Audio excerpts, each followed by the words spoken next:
I am making some Halloween yarn, and I am making little advent calendars, Halloween advent calendars for me and my best friend. And I thought I'm quite happy with the method that I have created for making it, and I thought other people might want to do the same. And I wanted to post this up while we were still in September, in case anyone else wanted to do something similar with a Halloween advent calendar, a Halloween yarn advent calendar, taking things from stash or spinning it up yourself. Mine is made entirely from handspun yarn, just using the variety of fibres that I've got available and things that I've got about. So the system that I've used is I've got these pucker tea boxes. I've got one of them that I did like a flower over, and then got another one and I did another flower over that one as well that my friend saved for me because I think the boxes are really pretty. They just have the word pucker written on the front.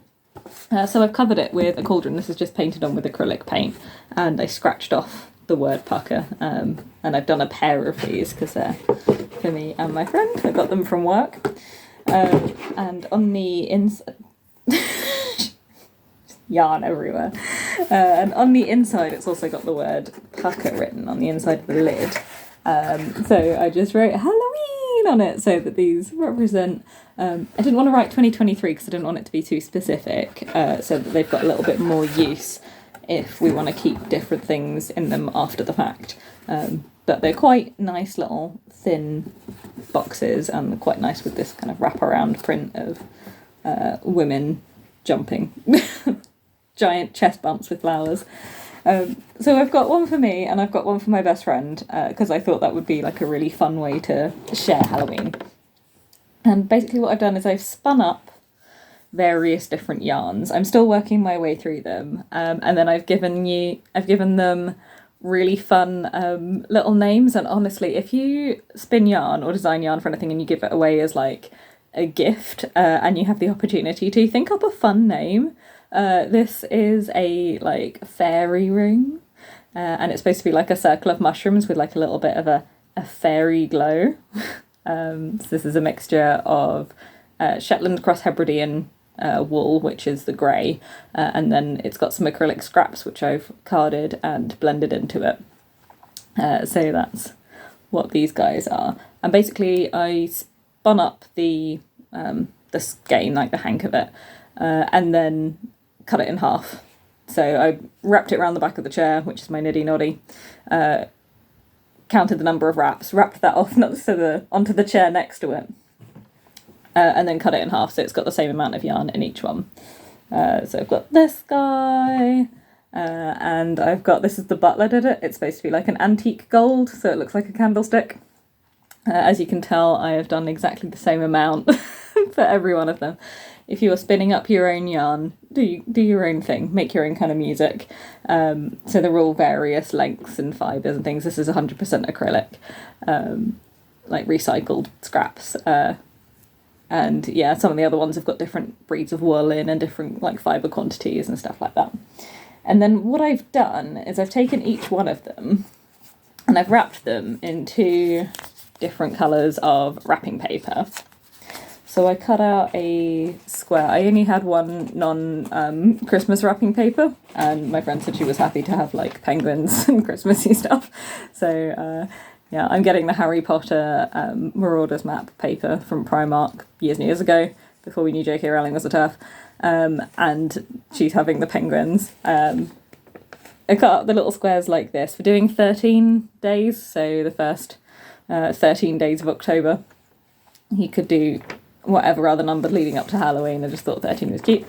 And then on the inside, I've been writing down all of the details about the yarn. So the name of it, I've been writing down something a little bit romantic, like this was inspired by so the fairy one's probably going to be something like, if you go into the woods today, this is what you're going to find. And oh, there's evidence of fairies and magic and things like that. Yeah, and I've done them like this, and I have put this red tape around them. And obviously I know what all of the yarn is, and I'm kind of hoping that my memory will let me kind of half forget what some of them are. So that's part of the reason why I've been trying to space it out over like quite far, from like the start of September. So I don't necessarily have like a really rock solid idea of what all of the different yarns are. And then I've wrapped them up without labelling them with any numbers. So my thought is I'll have all of the different yarns wrapped up and ready to go, and then I'll grab a Sharpie and I will write a number on each of them from 1 to 13, and then I won't know if we've got the same one on the same day, and I won't know what I'm getting on each day, if that makes sense. So the numbering will be random. So like these are all paired up, so I know that I have 3 of the same yarn. I've got 3 for me, and I've got 3 for B, but I don't know which one is which.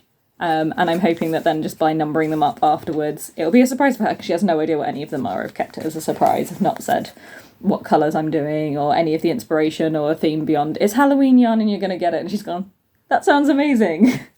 Which, like, hey, I'm going to gift you a whole load of handspun yarn. Like, yeah, that is a pretty cool thing to receive if you're a knitter. So obviously I'll know what they are. She won't know at all, but I won't know what one I'm getting on what day. And hopefully we'll get different ones on each day, so I can open it up and I'll be like, oh, I got this. And she'll be like, oh, I got this one. Wonder when I'm going to get the one that you got today. And stuff like that. So yeah, I'm hoping it's going to be fun. I might post kind of an update or anything like that. But I just really like the idea of a Halloween advent calendar that's 13 days long. Really like the idea of doing one for me and for someone else. Because the traditional Christmas advent calendars are just 24 bits of chocolate, and that's like fine, but if you're not a Christmas girly, which I'm not, I'm a Halloween girly, you don't necessarily want I've got my Halloween decorations up year round.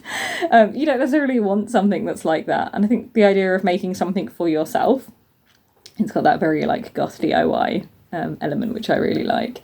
But also making something for your friend as well is really nice. So yeah, I would encourage any advent calendaring, Halloween or Christmas. Maybe see if you can pair up with a friend and maybe provide stuff for both of you, but for like maybe half each, or if you've got 3 mates. If you're doing stuff that's divisible by 12, that is a wonderful number that you can divide by like 2, 3, 4, 6 really easily. So it could be something that you do with a group of friends where you do something for yourself and also something for each other. And I think that would be really nice if we started having that as a bit more of a tradition in the world, especially if it's like little handmade things. Anyway, that's just what I wanted to post in case anybody wanted to take any of my ideas, have fun with it. The idea of a Halloween advent calendar isn't mine. The idea of a yarn advent calendar also isn't mine. But yeah, take any of my ideas, use them, and also I'm hoping this will act as a little bit of a diary for me. So if I decide that, like, oh, how did I do that again? In like 5 years' time, I've got this as a record. Anyway, happy spooky season. I hope everyone's having a good time with all of their Halloween DIYs, and yeah, see you whenever I next post a video.